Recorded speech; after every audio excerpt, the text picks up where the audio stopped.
and still got the guy that was projected to go to them at 14, Christian Darrisaw, and they wind up, in terms of just like draft capital, they fleece the Jets and get 2 extra third-round picks. And let's hear from some of the stakeholders from last night's first-round Minnesota Vikings taking Darrisaw. Rick, when there's a quarterback on the board and you guys are picking, how tough is that to pass up, just knowing that not a lot of teams have the option to draft, a potential top 5 quarterback in the draft? Yeah, we'll see what happens tomorrow. But all I'm worried about is what we were trying to get accomplished tonight. Okay, let's dive into that here. Okay, that was Courtney basically asking, hey, Justin Fields was floating down there, and Mac Jones floated right past you if you would have, to 15. Exactly. Okay. We feel collectively really good about, as we talked about last night on the live draft special, about Christian Darrisaw and him helping fortify the offensive line. But according to Doogie, the Vikings really like Justin Fields. Doogie was texting us with inside information during our live stream last night. And they had discussions with the Lions to trade up from 14 to 7. The Lions were apparently asking for a lot. And there may have been other conversations with other teams. But Rick Spielman even said in his press conference after the game, or after the first round, that the Vikings explored trading up. So did the Vikings make a mistake not pouncing on Justin Fields while he was falling, or Mac Jones, who fell even further? Okay, it's my personal opinion that the conversation can be had about Fields and if they should have tried to go up and get him, or been aware that the Bears were going to do that by making a trade with the Giants. The Mac Jones pick was there to make, and they didn't make it. And it doesn't bug me. It doesn't bug me. I just feel that look, he was on a great team. He was on a fantastic team. Bama is a juggernaut with star power on the offensive line and the skill positions, right? And what scares me about Mac Jones is it wasn't like he spent the last, 2 years or a year as, oh my God, he's a great quarterback. It's going to be fantastic. I feel like one team in particular, San Francisco, pumped his tires on purpose. And it was a lie. Pumped his tires on purpose to create confusion. And I don't even know exactly why, about if they would take, it was probably going to be Mac Jones or Trey Lance. Mm-hmm. And after convincing people, and Shanahan convinced his buddies. I mean, Chris Sims and him are tight. And Chris Sims is the guy who months ago went on and said, they're going to take Mac Jones. They're taking Mac Jones. So Kyle went a long ways towards the subterfuge and convincing his friends, we love Mac Jones. But beyond that, what did we know about Mac Jones that made us say, oh boy, he fell. So to me, the conversation about did they possibly make a mistake might apply to Fields. It might, and especially now that they're going to be faced with playing him twice a year with the Bears. But on the Mac Jones thing, I feel very good that they passed. And the last thing is the fact that they addressed left tackle with a guy who's not a short-term fix. This could be a long-term fix. This guy could be very good for a long time. To me, is a great shot. It's a fantastic shot. And like, if we were to go through the positions of where would you take a shot? Like, and it's going to be a risk. They all are. I would say quarterback for sure, but not far behind. I also say left tackle. What about you, Dex? Do you think the Vikings are going to regret? And we have frozen Declan here. Yeah, no, I'm puzzled right now trying to figure out. He's a ventriloquist. You know, look at him. Like an art. Drew Lock. It's like a painting. Benny McDaniels. It's the football thinker, Declan Goff. All along the lost loves of my life. That piercing stare. I know Doogie said that if they want to move up to number 7 to get Justin Fields, it would have cost the 2022 first round pick. I think that's aggressive. I don't. Hindsight's 2020. We'll figure out very soon if that was worth the price of admission. Now moving up to 10, if it was the Cowboys or even the Giants, I don't think it cost next year's first round pick. I think it cost just mid-tier draft capital. That conversation I'm about, and that's something I think I would have entertained. But at the same time, the Vikings are insisting that they're going to run this back and they just have to plug and play a new offensive lineman. We have the weapons in place. We're going to put these plug and play defensive guys to get us back to being at least league average. I don't think it's going to creep in the top 10 or top 5. I really don't. But I do think it's a significant improvement on where it was last year. And taking a quarterback in 2021 doesn't help that equation of you being a better team in 2021. It might make you a better team down the road, but I think the Vikings, for the most part, made the right pick, getting Darrisaw and getting a bunch of mid-tier picks that they can use to possibly package to move back up and find guys you can plug and play for depth pieces as well. Yeah. I think it's like the Fields and the Mac Jones thing is complicated. I'll just start with, because Judd started dismissing Mac Jones and putting a gap between him and Fields, but it was the Patriots that identified Mac Jones. Now what we don't know is, did the Patriots behind the scenes try to trade up for Fields? Right. And maybe we're told, okay, this is the price, or we could just wait and get Mac Jones and keep some of the other draft picks. So that's the one thing we don't know is, did the Patriots have Mac Jones higher than Justin Fields?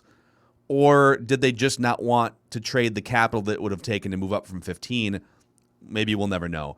Because there are certain teams in sports, like the Rays in baseball, the Patriots in the NFL, maybe the Warriors in the NBA, right? Where when they do something, it generally makes you think, oh, did we miss out? Like, oh, Mac Jones to the Patriots. Did we? What do they see in him that we don't, right? But I think there's two ways of looking at this. Way number one, if you're the Vikings going into the draft, the first way to look at this is, okay, Kirk Cousins, he's in his mid-30s. He's expensive. He's the third highest cap hit in the NFL this year and the second highest next year. He's good, but not great. He's not very mobile, and he needs a really good offensive line and circumstances around him, right? So it's hard to win a Super Bowl and build the roster needed around those things, the expensive, good, not great quarterback who's not going to be able to overcome offensive line shortcomings. It's hard to win a Super Bowl when you have those things in play. Mm-hmm. And so the Vikings had a shot to take either Justin Fields or Mac Jones, both on rookie contracts for 5 years, which would have allowed you to start the process of getting extra cap space in the next year or so, easy transition to the quarterback of the future.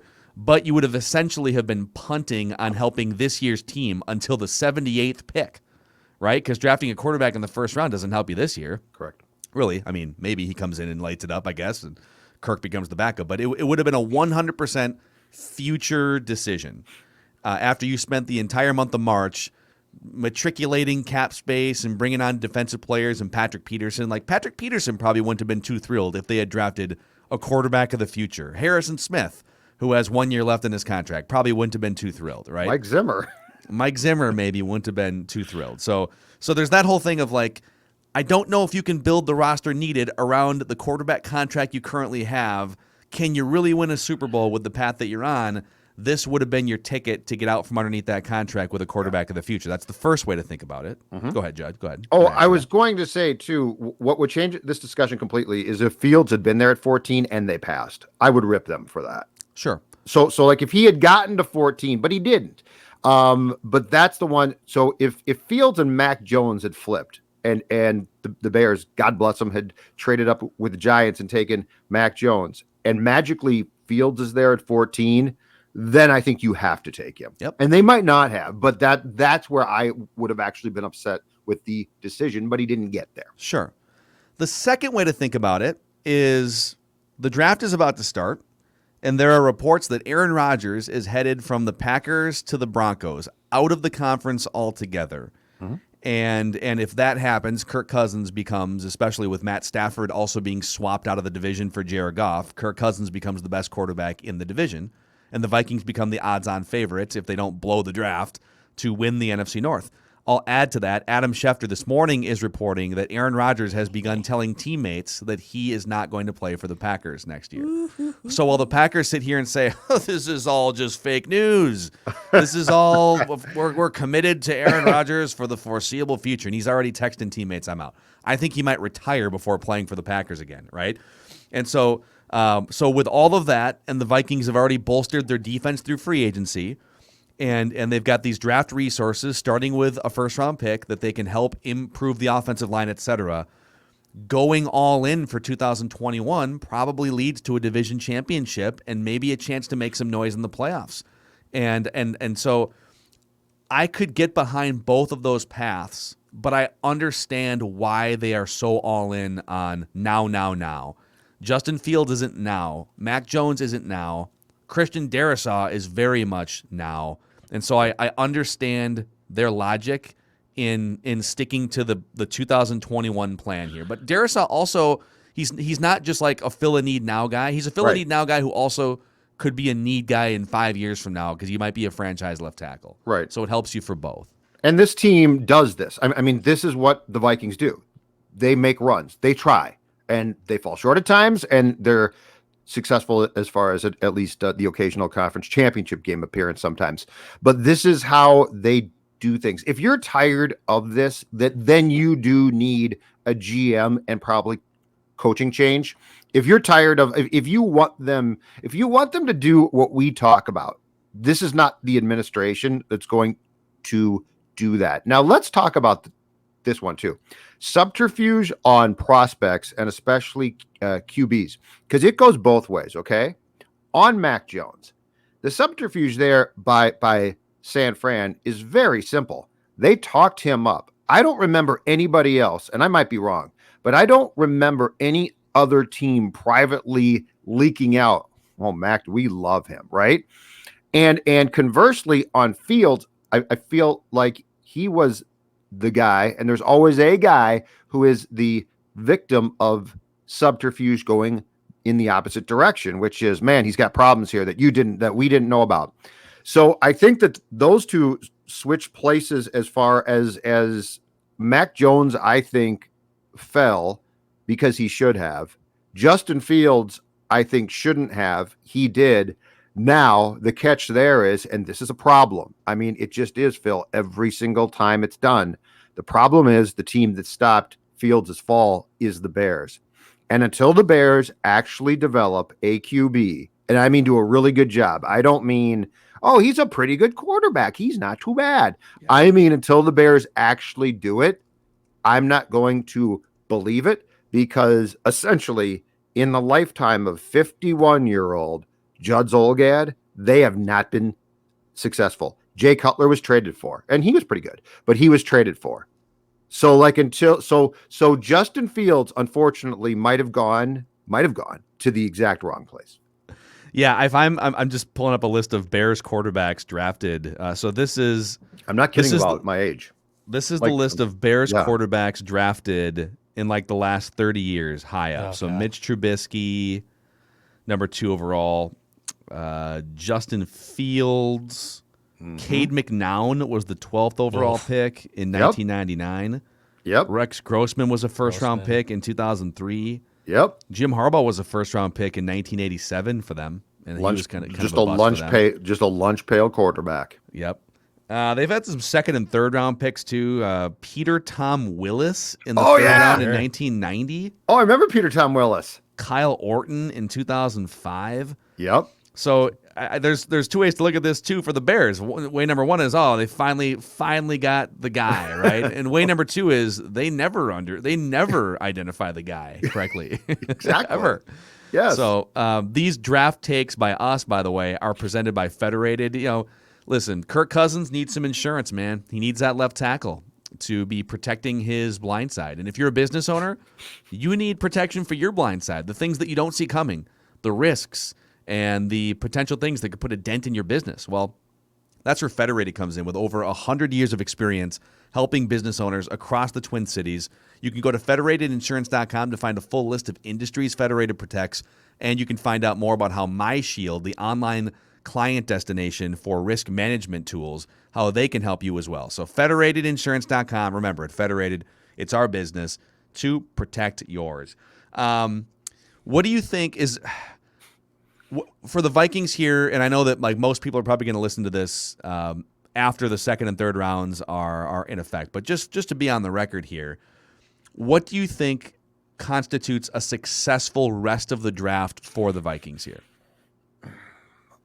Few things. One is today at some point trading up to get into the second round. I think that constitutes it. And look, if you've decided that you're going to draft a pass rush end next or a quarterback, I don't know, but they've got the capital right now to get back into round 2. They don't have a pick there. I think a successful rest of the draft starts with trading up. And yes, that's going to cost Rick some depth picks. Okay, I'm sorry, Rick. It's just going to. But that's one. Two, positionally, I think you need to be looking at pass rush ends, safeties for sure, right? I would say one guard, at least a guard, and then after that, linebacker.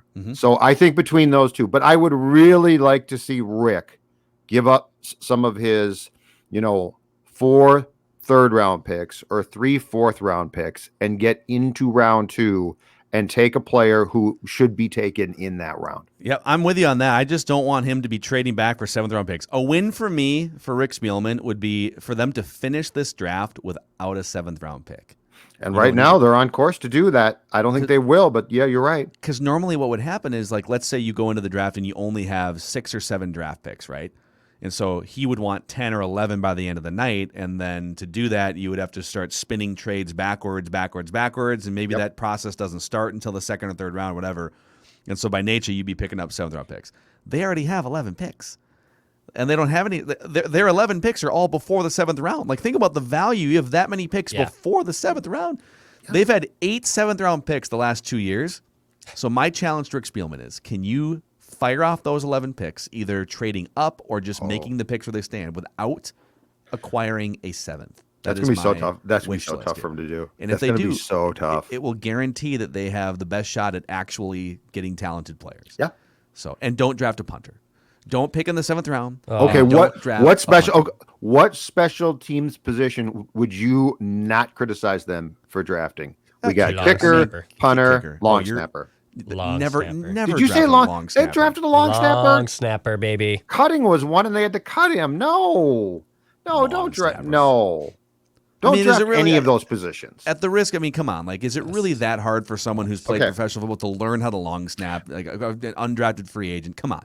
If you employ Zim as your coach, okay, I think let's come up with the positions that you should never draft guys at, because with Mike as their coach, they are destined to fail as young men, right? With pressure on them. Kickers, punter, long snapper. Yep, exactly. Those are off the board. Not because they're off the board for eternity, but because to give them to Zim is just silliness. So kicker, punter, long snapper, quarterback.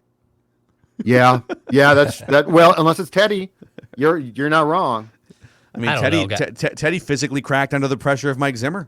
Oh, poor Teddy. I'm looking at this top long snapper prospects in the 2021 draft from bnbfootball.com right now. You're sucking up to Cronin right now. And I'm looking at Cameron Cheeseman, senior from Michigan.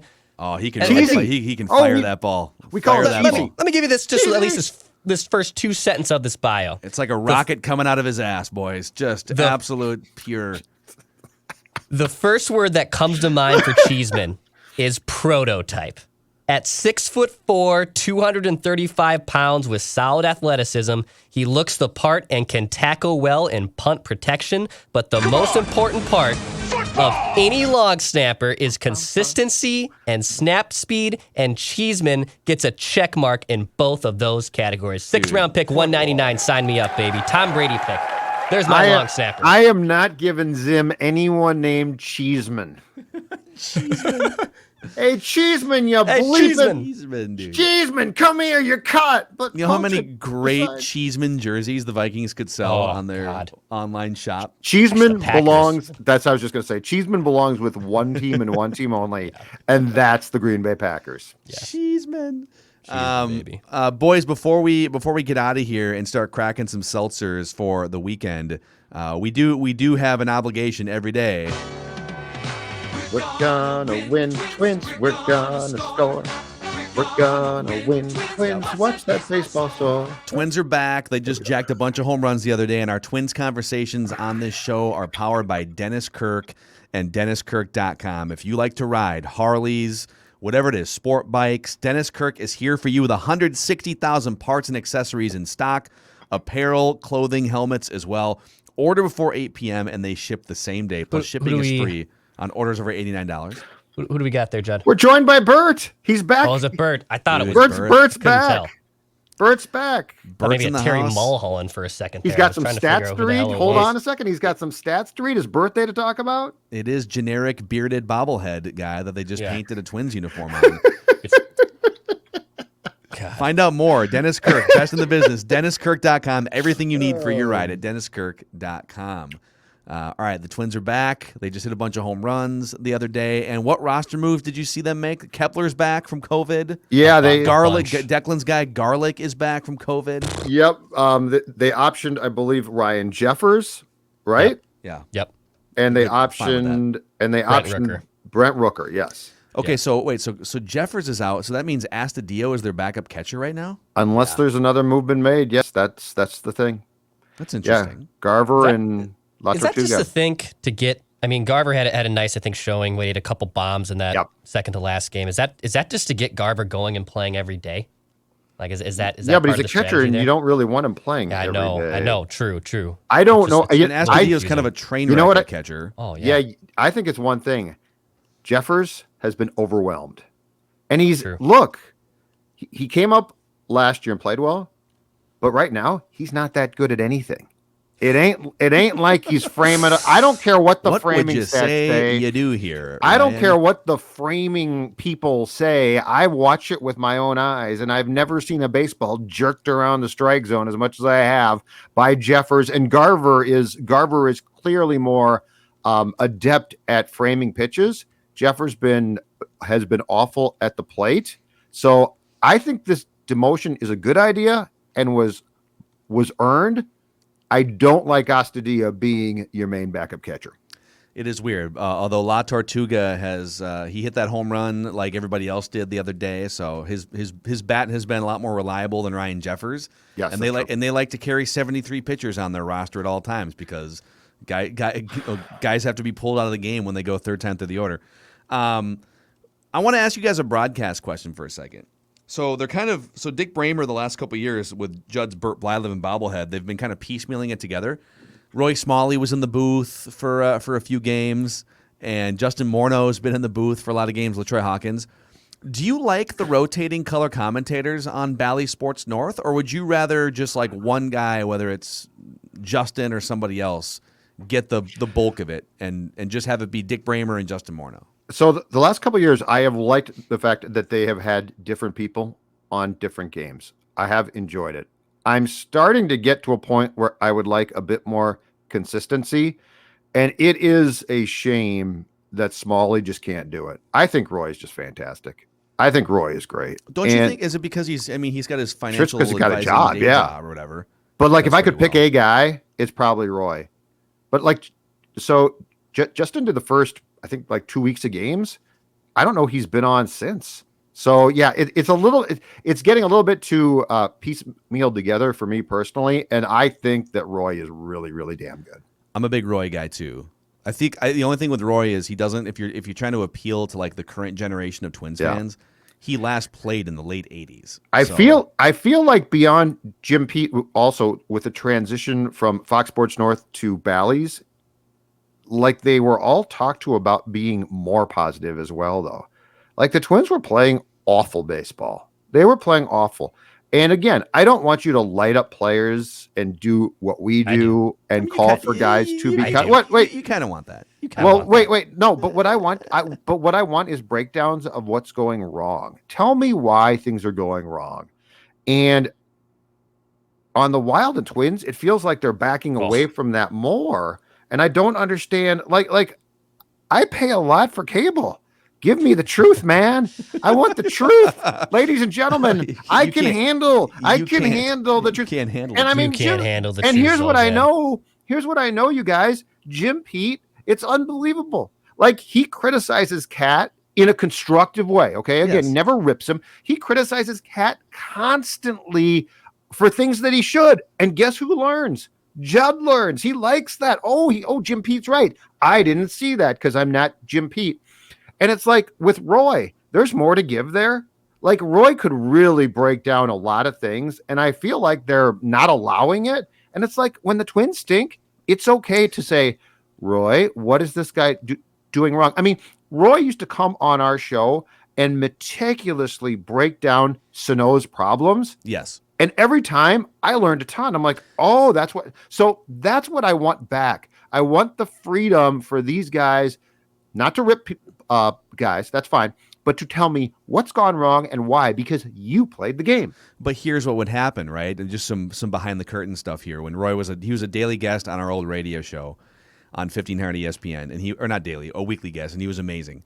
Yeah. And he would express sometimes when he would deliver these opinions, hey, listen, I'm not the hitting coach. The Twin staff does a great job with these guys. These are just my opinions as an observer, right? He always had to couch it with, I'm not trying to step on anyone's toes. And that wasn't just him, trying to be nice. I think that's them being told, don't criticize. We want to keep a positive spin on this thing, but Absolutely. there's a middle ground there sometimes when the team's playing like garbage. It's okay to tell it like it is. You're certainly, the fans are already mad that the team's losing, and so you're only going to make it worse if you ignore the elephant in the room, right? Yes. I think you build a better connection. That's what Jim Pete is brilliant. The team's been mostly garbage for a long time, and there's only so much lipstick you can put on the pig, and it's fascinating. It keeps me hooked as a fan when he's explaining the details of what a player could do better, and I love it. Now, maybe sometimes those players get mad at him. I know Tom Thibodeau used to get super mad at him, and it was really uncomfortable behind the scenes for a while. But, it happens. I would say with ranking them, like I like Morneau the best. I think Morneau is the best among the color guys. Actually, I really like LaTroy Hawkins. I think LaTroy does a really, really good job, too. I know he's only sprinkled in there every once in a while. He was on the YouTube broadcast. I liked him. He's super low-key. I need a little more energy from true. LaTroy. A little more oomph. With Smalley, I feel like with Smalley, when he's on a radio show or if you were even at a bar talking baseball with him, he's great. I think his issue is, too, just from a broadcasting perspective, I feel like when he's on TV, it's uncomfortable for him. And he's gotten a lot better at that, by the way. Like when he first came in like 5-6 years ago, I just think he was a little uncomfortable with TV's intimidating. It is. It's a completely different beast. But like when you hear his perspective, the dude absolutely knows his stuff. Like if I could take his baseball brain and put it into like Morneau's comfortability zone when he's on TV, that's what I would want. I want to marry those two if I could. Just and the hair. If we could give Morneau the Roy Smalley hair. Oh, Roy's got Roy's great. The hair is great. Roy's hair is elite and always has been. Hey boys. Truly hey boys. Last night at the X, the Wild lost, okay? Oh, God. But did you see the major development? Dean Evison, after 2 terrible periods, took Victor Rask off the Kaprizov and Zuccarello line. Where's the hallelujah? He took him off. Repeat that one more time. Okay. After 2 terrible periods against the Blues, the Wild took Victor Rask off the Zuccarello and Kaprizov line. There it is. Thank you, Dean Evison. He put Ryan Hartman on. I don't care who he put on.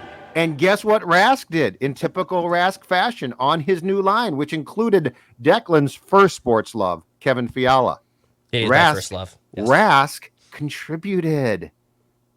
Declan and I, Phil, have been calling for this for probably a good portion of a month. Was it just a 1 period? We don't know. Or we can't talk about. We never talk about that. But this has been.